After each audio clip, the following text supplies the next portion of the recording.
Okay, hello everyone. My name is Scott Grizzard of University of South Florida. This is Quiz 10A, the 5 p.m. review. It should be up now on Twitch. As usual, questions in both. Let me pull this back over.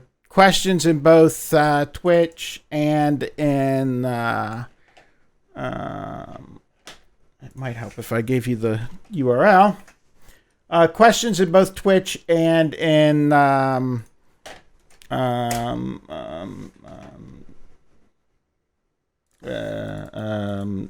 Blackboard Collaborate Ultra. Thank you for nobody saying anything. Questions in both places and the with private and Blackboard Collaborate Ultra and polls in Blackboard Collaborate Ultra. Okay, and I'm having a Monday too. All right, so let's go ahead and go over this quiz. So there's a number of ways to state just about all of these. Here's how I remember them, okay? So I've got this, I kind of remember 2 or 3 graphs for each, right? I've got a good graph and I've got a bad graph for this one. The bad graph kind of covers both things that are, places where I can break it. And then I've got a... and that's kind of just what I do. For me, it's easy to remember pictures. And the intro to these are pretty much the same. You can write them differently. The book has them kind of one condition, one conclusion.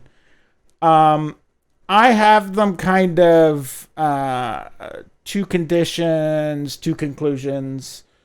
The notes, and then you can call these things, right? I called them... You can write the interval as just right. The reason I like to do this, though, is because the big points, right? The big things that have to be true are both of these, right? It's A, B, whether it's closed, whether it's open. The big thing is that you have it. So I don't like to put this in the preamble because it's really important. These 2 things are the important bit. So here's what I like to say, right? And then I've got a good and a bad. So let D be an interval F defined on D. If F is continuous on all of D and D is a closed interval, okay? So I just assume, here in my I just let D be any old interval. And now I'm saying it's closed, right? Because that's one of the things that can be, that can break in this sucker. Then there exists an X... so the f of x min is the global min, and there exists, right? I think on the notes I called these L and M. It doesn't really matter what you call them. I called them x min and x max here, so I would have like x min here. I'm sorry, x max here, and then this would be x min, right? And then in my on my pictures here, I drew one that was bad, right? So if I have a discontinuity or if I have an open side, that's bad. It really needs to be closed and continuous. Closed interval and a continuous function. So how do we feel about that definition there, 1 to 5? So,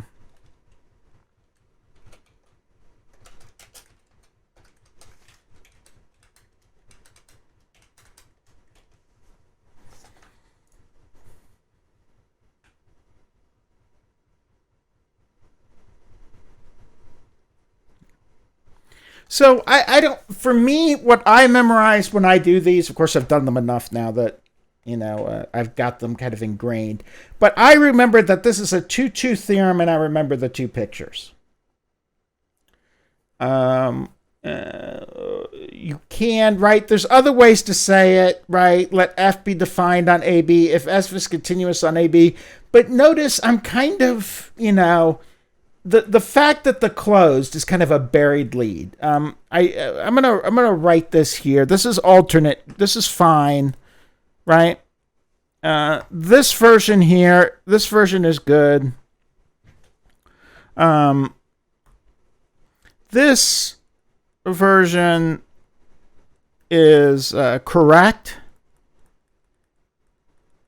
but it buries the fact. It buries the lead, or one of the conditions, right? It buries the fact that AB buries the fact that AB is closed. All right. I mean, it says it's closed, but it kind of buries that, right? I like to say, oh, these two things, right? Because those are the two things you have to check. You have to check that you have a closed interval, and you kind of have to check that you have continuity. So for me, a theorem is a recipe for a proof, right? Well, not for the proof of itself, but, you know, the how I like to use it, right? What do I need to check? I need to check that it's closed, and I need to check that it's continuous. Then I get those two things.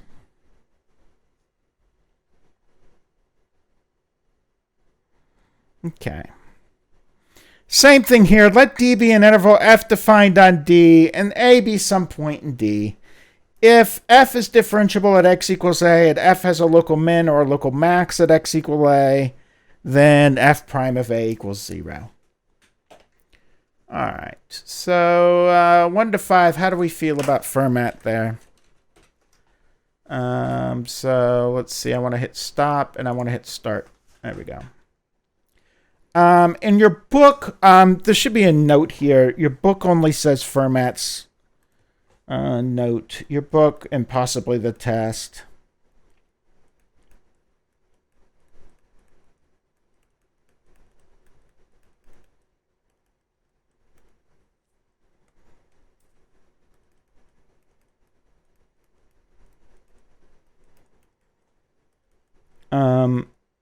I don't like to call it Fermat's theorem alone. The reason is that Fermat's got a lot of crap named after him. You know, if you've been watching my discrete, you know, if you wonder on that on YouTube, you'll notice we're talking about Fermat's little theorem, which is something completely different. And then there's Fermat's famous, you know, last theorem, which wasn't proved until the late 90s by Andrew Wiles. And then there's, you know, Fermat's principle, which is something in physics. I think that one's light takes the shortest path or something like that, or takes the path that takes the path that takes the shortest time or something like that. The shortest path is the thing that takes the least amount of time to travel. Right, that's the principle, I think, that about why light bends when you look at like an aquarium. So Fermat's got a lot of stuff named after him. All right, state the definition of a critical number. Fine, I think this one's boring, but it winds up on tests all the time, so I'm asking it. Which is this critical value thing, right? So critical number. A is a critical number for f if f prime of a equals 0, right? And the stuff that's really important is not, that stuff is just preamble. So I'll just write preamble.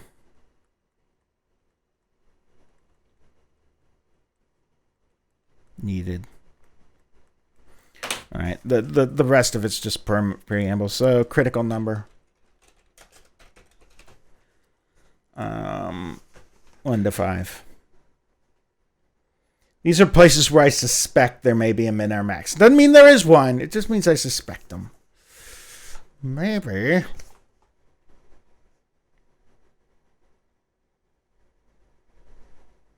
Okay.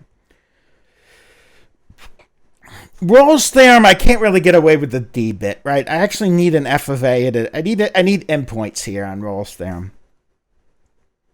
These are my pictures for Rolle's theorem. I have a good one and 2 bads. You can have whatever works for you.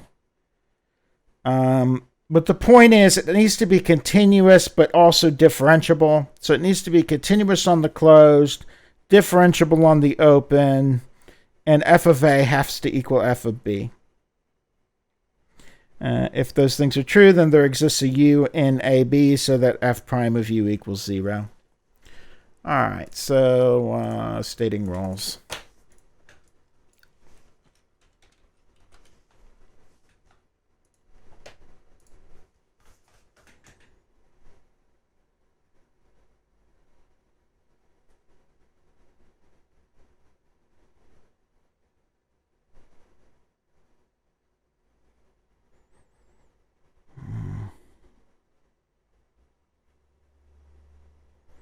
Okay, so some people are unhappy with the idea of Rolle's theorem. Are there any questions on these statements?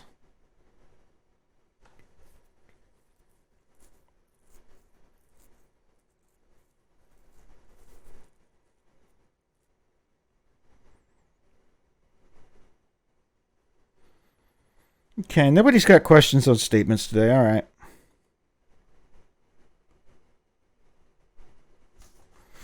Okay.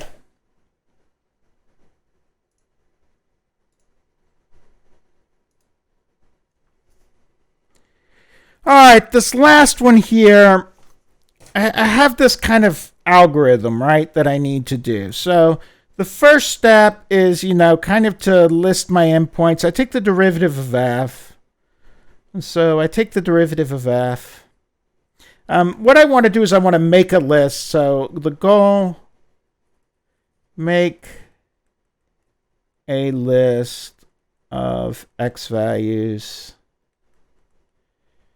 to check. All right, so what do I want to check? I want to check endpoints and critical values. So I want to check endpoints. I want to check f prime of x d and e. And I want to check f prime of x equals 0. Okay? So I do this, and I wind up with, I take the derivative of this, and I wind up with x squared over 2 minus 2x. Okay? And then, well, obviously I've listed the endpoints. This is a polynomial, so there's no place here where this is true. And then I've got f prime of x equals 0. So when I solve this for 0, I factor out the x. I can factor out the 1/2. I don't really have to, right? If I just have this, I know if x is 4, 4 over 2 minus 2 is 0. I've got enough. But that's what I did here. I wind up with x is 0 or x is 4. I could have used the formula, whatever the excuse me. I could have used the quadratic formula if I felt so desired. So I wind up with x is 0 was x is 4. But notice that x equals 0 is outside 1, 7. So how do we feel about that bit 1 to 5 here? Kind of take derivative set equal to 0. Check to make sure my x's are in the domain. So kind of how do we feel about that 1 to 5, or the interval I'm interested in? Okay. Excuse me, I don't know why I'm yawning so much.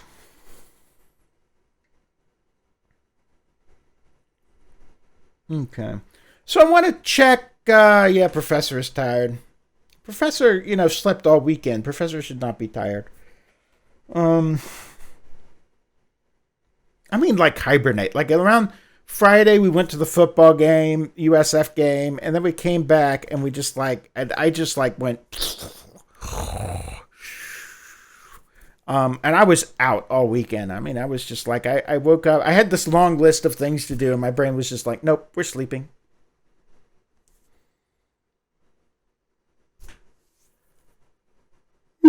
It's the Monday of it. I like that. Okay, so I check 1, 4, and 7. This is kind of the key, right? I plug these back into the original function. So here's a tip right here.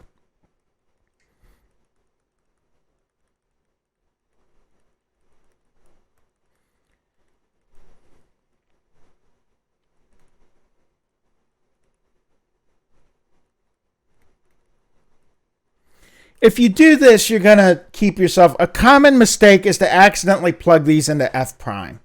And you don't want to do that. You want to plug them into f. So what I usually do is after I have my list of stuff to check, I write my original function here. You don't have to, but it just stops me from making that mistake because I make that mistake all the time. And then what I do is I plug in f of 1 here. I get negative 5 over 6. I plug in x of 4. I wind up with... Now, I know I'm going to be comparing these to things over 6. So I'm actually going to wind up with negative 32 over 6 here.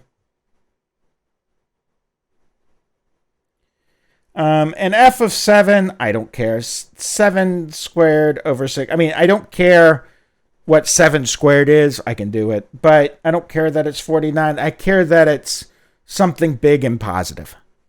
Because all I want to do is that. And if I'm on a test, I'm going to calculate these.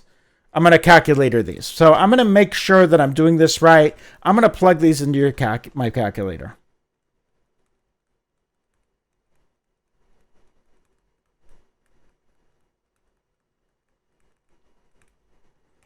And then what I'm going to do is I'm just going to pick up the smallest and the largest, right? So there's the one that's biggest, and there's the one that's smallest.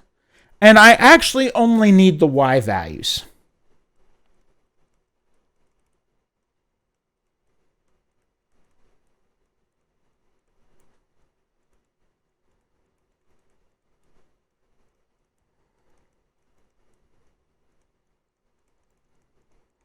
But the reason why I did that is so sometimes this can say, instead of find the global maximum and find the global minimum, it can say find the points where f has a global max and x has a global min, in which case they want both. It could say find the x values where f has a global min and f has a global max. And you're sitting here, if you just like list them both, you don't, right? You say global max 7 squared over 6 at x equals 7. And global min negative 16 over 3 at x equals 4. You've kind of covered your ass, right? You've kind of, whatever the question really was, whatever they were looking for, you've kind of like, you said both. You didn't like list only points, but you actually said, oh, it's here, and you gave a little bit more information. Does that make sense? All right, so 1 to 5, how do we feel about this problem?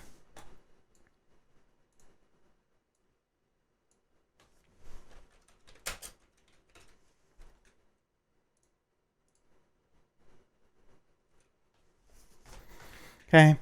And just, after you find them, just save your butt a little bit. Are there any questions? I see some 2s, which are fine. I just, they're fine at this point. I just want to know, what's your questions? What's confusing?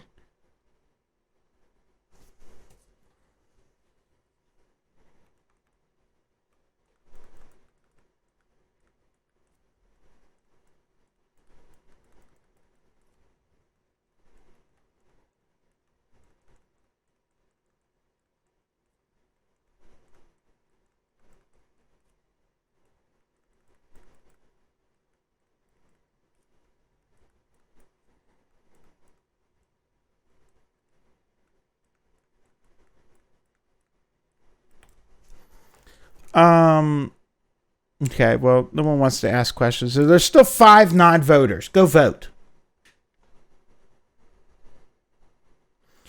Okay. Any questions, comments, issues, suggestions, or thoughts?